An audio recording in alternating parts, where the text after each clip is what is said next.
Assalamualaikum everybody, welcome back to my YouTube channel. I hope you guys are doing well. सब बिल्कुल ठीक होंगे. So basically कुछ बच्चों की रिक्वेस्ट आ रही थी कि आप एक monthly expense के बारे में बता दें. So this video is going to be about the monthly expense that you need to survive here as an international student in Istanbul या टर्की, जहाँ भी आप किसी सिटी में रह रहे हो. कंपेयर टू बिगर सिटीज़ उनका जो होता है लिविंग एक्सपेंस वो ज़्यादा एक्सपेंसिव होता है, क्योंकि वहाँ अकोमोडेशन एक्सपेंसिव होती है, बाकी चीज़ें एक्सपेंसिव होती हैं.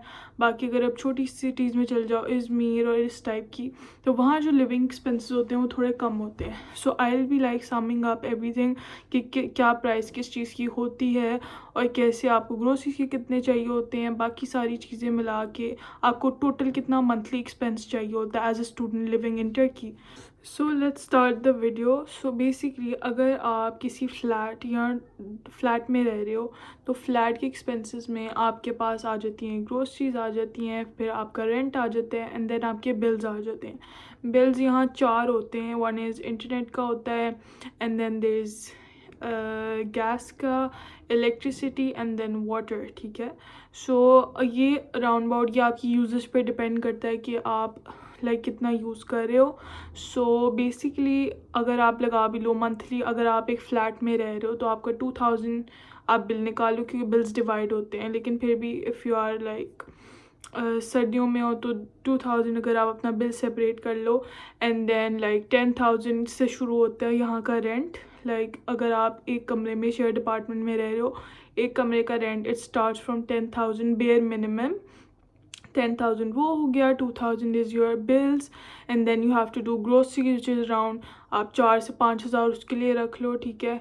And then you have Istanbul card जिसको आपने टॉपअप करना होता है, दैट्स अराउंड 400 TL अब हो गया हुआ है.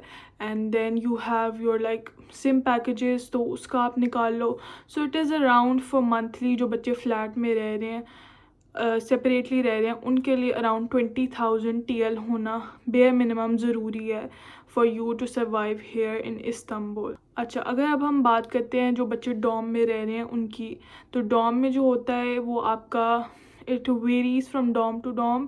KY के जो होते हैं वो चीप होते हैं. ठीक है. उनमें इतना ज़्यादा वो इतने पैसे नहीं लेते. बट अगर आप प्राइवेट यूनिवर्सिटी के डॉम्स में रह रहे हो सो वो तो डॉलर्स में स्टार्ट करते हैं, डॉलर्स में पे लेते हैं.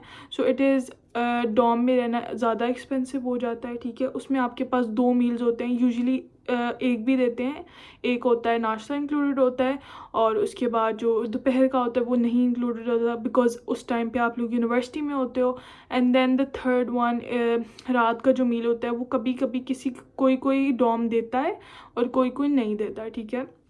लेकिन डॉम में रहना बहुत मुश्किल होता है. मी एज़ अ पाकिस्तानी भी जब मैं इधर आ रही थी, मेरी बात हुई थी, मैंने घर वगैरह लेना था, तो जब मैंने जिनके साथ अभी मैं रहती हूँ मैंने उनसे बात की थी, शी टोल्ड मी कि it is not suitable for Pakistanis to live in dorms, क्योंकि बहुत मुश्किल होता है. एक तो लैंग्वेज बैरियर होता है. For the ones who are on scholarship उनका कंपल्सरी होता है 1 साल डॉम में रहना, फिर आप मूव आउट कर सकते हो.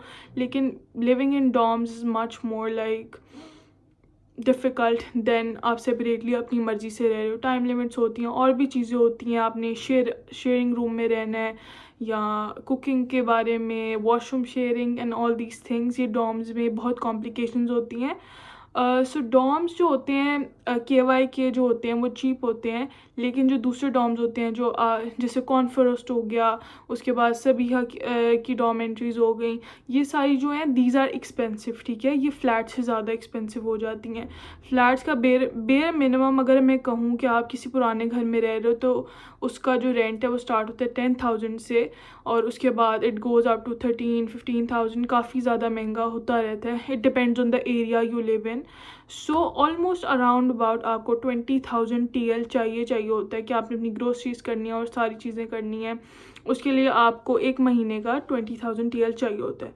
सो दैट इज़ फॉर दो स्टूडेंट्स जो स्कॉलरशिप पे यहाँ नहीं आ रहे, जो प्राइवेटली पढ़ रहे हैं, किसी प्राइवेट यूनिवर्सिटी में पढ़ रहे हैं या पब्लिक यूनिवर्सिटी में भी पढ़ रहे हैं लेकिन स्कॉलरशिप के बगैर पढ़ रहे हैं। अच्छा, so for those who are coming on a scholarship, जो यहाँ स्कॉलरशिप पे आ रहे हैं, टर्की बुलसारी स्कॉलरशिप पे, उनके लिए बहुत बेर मिनिमम सा खर्चा होता है।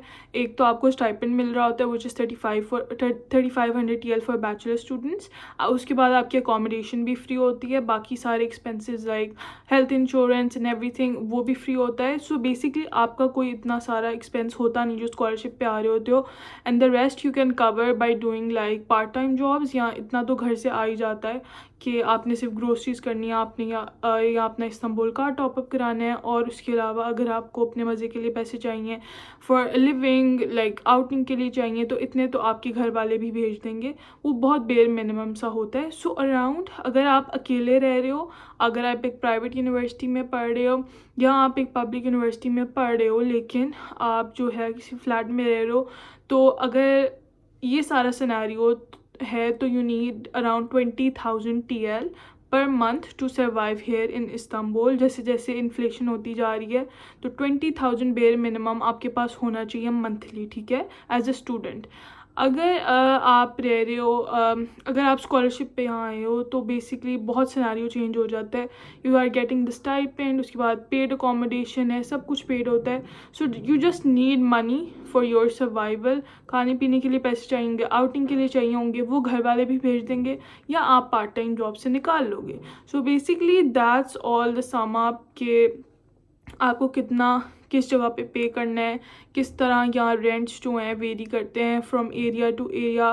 Like starting rent is 10,000, it goes up to like 20,000। बहुत बहुत एक्सपेंसिव अकोमोडेशन है इस्तांबुल में, नो डाउट। दूसरी सिटीज़ में बिल्कुल डिफरेंट सिनेरियो होता है। So it also depends on the city. अब जैसे मैं इस्तांबुल में रह रही हूँ तो मेरा बिल्कुल डिफरेंट सिनेरियो, क्योंकि इस्तांबुल इज़ एक्सपेंसिव। अगर आप किसी और छोटी सिटी में रह रहे हो तो वहाँ लिविंग एक्सपेंस बिल्कुल ही डिफरेंट होगा। सो इसको सम अप करना इज़ नॉट दैट ईजी, लेकिन बेर मिनिमम अगर मैं आपको कहूँ कि आपको इतना चाहिए सर्वाइव करने के लिए, तो इट इज़ अबाउट 20,000 TL अगर आप स्कॉलरशिप पे नहीं हो। स्कॉलरशिप वाले बच्चे सुन ले जो स्कॉलरशिप पे हैं और वो अपना पूछ रहे हैं कि हमें कितना पैसे चाहिए होंगे, वो उनका वीज़ा का भी कोई नहीं होता, क्योंकि उनका वीज़ा टर्किश गवर्नमेंट के थ्रू अप्लाई हो रहा होता है, ठीक है। उसके बाद उनकी अकोमोडेशन पेड होती है, उनकी हेल्थ इंश्योरेंस पेड होती है, उनका सब कुछ पेड होता है। तो उनको सिर्फ जो पैसे चाहिए होते हैं ना मिनिमम, वो अपना पार्ट टाइम जॉब करके भी निकाल सकते हैं, और उसके बाद जो होता है वो या तो अपने घर वालों से भी मंगवा सकते हैं। That's the entire case.